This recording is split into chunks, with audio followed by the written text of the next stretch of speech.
वजाअत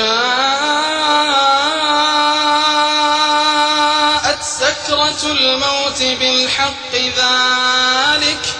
ज़ालिक मा कुन्त मिन्हु तहीद। कुरान में ऐसी और भी बहुत सी आयात हैं जो मौत के अटल होने का सबूत देती हैं। तमाम मज़ाहिब के मुताबिक पैदाइश यकीनी है। जिसकी पैदाइश यकीनी है उसकी मौत भी यकीनी है। जिसकी मौत यकीनी है उसके मौत की बाद की ज़िंदगी भी यकीनी है। और तमाम मज़ाहिब में दुनियावी ज़िंदगी को आर्जी बताया गया है। इस ज़िंदगी को इम्तिहानगाह बताकर आखिरत की ज़िंदगी को हकीकी बताया गया है। और इस ज़िंदगी का मतलब या मकसद तो सिर्फ इतना सा बताया गया है कि ये मौत के बाद की ज़िंदगी को तय करेगी कि वो कैसे गुजारनी है। लेकिन आज हम रीबर्थ या मौत के बाद की ज़िंदगी को डिस्कस नहीं करेंगे। आज हम सिर्फ बात करेंगे मौत की। तो क्या है मौत? What is death? तो बायोलॉजिकली देखें तो जब दिल ब्लड को पंप नहीं कर पाता, वो बॉडी में सर्कुलेट नहीं हो पाता, तो आपका जिस्म इस काबिल नहीं रह पाता कि आपको ज़िंदा रख सके। बायोलॉजी में बहुत बुरी चीज़ है।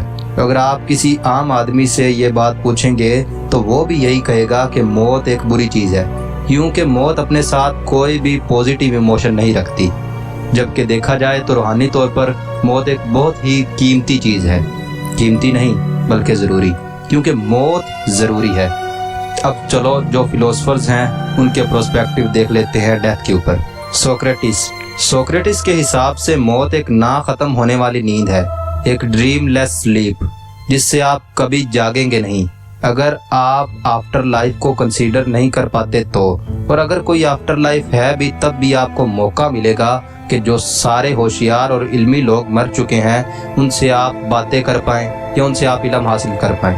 और इसी चीज़ की वजह से सोक्रेटिस फियर ऑफ डेथ को पॉइंटलेस मानते हैं। सोक्रेटिस का बेसिस ये है कि अगर मौत के बाद भी आप इल्म हासिल कर पाते हैं तो मौत बुरी किस तरीके से हुई। अब प्लेटो के हिसाब से मौत एक आज़ादी का मार्ग है। प्लेटो ने कहा है कि इंसानी जिस्म इंसानी कॉन्शियस या दिमाग को कैद करके रखता है, और सिर्फ मौत ही है एक चीज़ जो उसे आज़ाद कर पाती है। अगर आपकी एनर्जी रही तो मौत के बाद आप उस पाक इल्म से रूबरू हो पाएंगे जिसके बारे में आप सोच भी नहीं सकते। और बात रही एपिक्यूरस की, तो उनकी सोच मौत के बारे में बहुत ही ज़्यादा सिंपल है। Death is the session of sensation. इसका मतलब है मौत एहसासात का खात्मा है। और एपिक्यूरस के हिसाब से फियर ऑफ डेथ पॉइंटलेस इसलिए है क्योंकि डेथ और लाइफ कभी भी साथ साथ नहीं चल सकते। जब तक आप जिंदा हैं तब तक आप मौत को महसूस या देख नहीं सकते। अगर आप एक बार मर गए तो जिंदगी के एहसास से महरूम हो जाएंगे। एपिक्यूरस की पूरी फिलोसफी ही प्लेजर और हैप्पीनेस पर बेस है। ये तो हो गए फिलोसफर्स के पॉइंट्स। तब थोड़ा सा सोच लेते हैं कि अगर हर कोई जानता है कि मौत यकीनी है तो हम मौत से डरते क्यों हैं? मेरे हिसाब से दो चीज़ें होंगी जिसकी वजह से कोई भी इंसान मौत से डरता है। एक मकसद और दूसरा लगाव। अब मकसद के बारे में कहें तो हर इंसान के चंद या ज़्यादा मकासद हो सकते हैं लाइफ में। कुछ चीज़ें होती हैं जिन्हें वो पाना चाहता है, अपने लिए, अपनों के लिए या फिर दुनिया के लिए।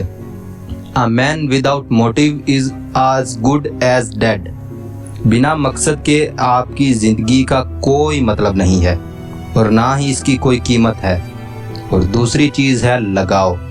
अब लगाव सिर्फ दूसरों से या किसी चीज़ से या किसी इंसान का मोहताज नहीं होता, बल्कि लगाव खुद से भी होता है। लगाव ज़िंदगी से। वो लगाव आपको मौत से डराएगा।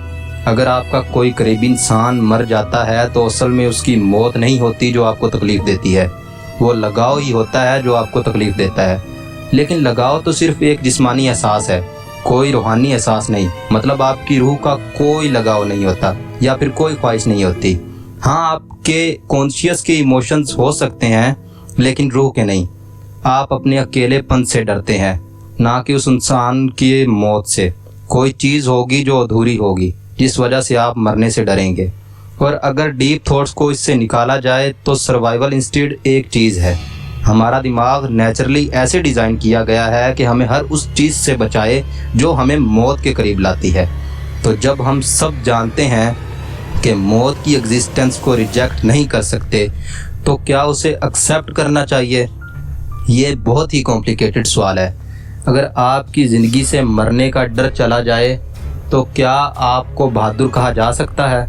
इस हिसाब से तो जो सुसाइड करते हैं वो सबसे स्ट्रॉन्गेस्ट पर्सन हुए, पर नहीं, ऐसी चीज़ नहीं होती कि वो मौत से डरते हैं, बल्कि होता ये है कि वो जीने से डर रहे होते हैं। और हाँ, एक चीज़ होती है जहाँ इंसान ज़िंदगी से नफ़रत नहीं करता लेकिन फिर भी मौत को खुशी से एक्सेप्ट कर लेता है, मुराकबा या मेडिटेशन। इस प्रोसेस के दौरान अपना इंसान इनर पीस ढूंढ लेता है, जिसके सामने ज़िंदगी की कीमत इतनी छोटी होती है कि वो लोग उसे खुशी खुशी त्याग देंगे। लेकिन इंसानी दिमाग का उस लेवल ऑफ इमोशन या एनर्जी तक पहुंच पाना बहुत बड़ी चीज़ है। लाइफ आफ्टर डेथ हो या ना हो, दूसरी कोई ज़िंदगी हो या ना हो, ना ख़त्म होने वाली नींद हो या ना हो, पर एक चीज़ ज़रूर है, ख़ात्मा, आपके जिस्म का ख़ात्मा। Life is beautiful because it has and it is limited. अगर आपकी ज़िंदगी का कोई ख़ात्मा ना हो तो उसकी कोई कीमत नहीं रहेगी, ना ही आपको, ना ही दुनिया को, और ना ही ज़िंदगी को। डेथ आपको हर पल बताएगी कि आपका एक दिन ऐसा आएगा जब ये सब कुछ ख़त्म हो जाएगा। इसी वजह से इंसान खुलकर जी सकता है। ज़िंदगी की सबसे बड़ी खूबसूरती यही है कि उसका आखिर है, उसका ख़ात्मा होना है। मौत हमें ये दिखाती है कि हम वक्त से बंधे हुए हैं। There is will be no such thing like time if there is no death. इसलिए आपको समझना होगा कि कभी ना मरना असल में खुशकिस्मती या दुआ नहीं, बल्कि बदकिस्मती या बद्दुआ है। अगर हर कोई कभी नहीं मरेगा तो ज़िंदगी के कोई मायने नहीं होंगे, और अगर सिर्फ आप कभी नहीं मरेंगे तो ये तो उससे भी बदतर चीज़ है, क्योंकि आप उन सारे लोगों को मरते हुए देखेंगे जिनसे आपको लगाव है या जिन्हें आप चाहते हैं, क्योंकि लगाव ही असली दर्द है। अब अगर कोई मौत नहीं तो कोई आखिर नहीं, और अगर कोई आखिर नहीं तो कोई नई शुरुआत नहीं। ये एक चेन प्रोसेस है जो चलते रहना चाहिए, और ये कीमती नहीं बल्कि ज़रूरी भी है। The end is the beginning. आप सोच रहे होंगे कि शुरुआत किस चीज़ की? आपकी। ये कोई मामूली स्टेटमेंट नहीं है, इसके बारे में किसी और दिन बात करेंगे।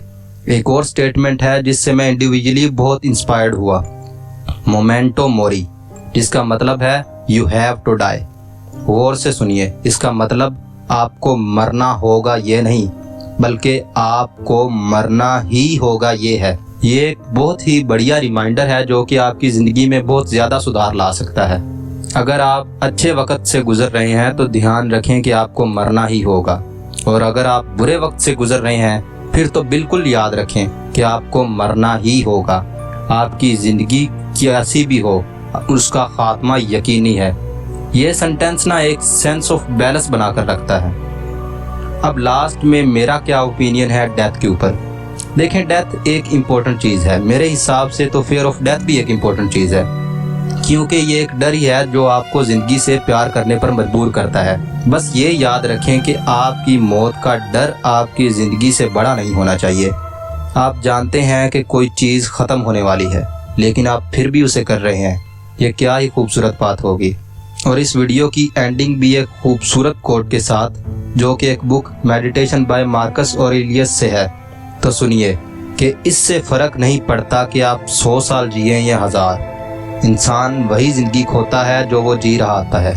तो अगर कोई ज़्यादा ज़िंदगी जीने वाला है और कोई कम ज़िंदगी जीने वाला है, उन दोनों के लिए मौजूदा हालात बिल्कुल एक जैसे ही होंगे। और ये सोचना बेवकूफ़ी होगी कि कम ज़िंदगी जीने वाला इंसान या कम उम्र पाने वाला इंसान ने कुछ खोया है, क्योंकि आप वो कभी नहीं खो सकते जो आपका था ही नहीं या जो आपका है ही नहीं। और आपके पास खोने के लिए सिर्फ एक ज़िंदगी है।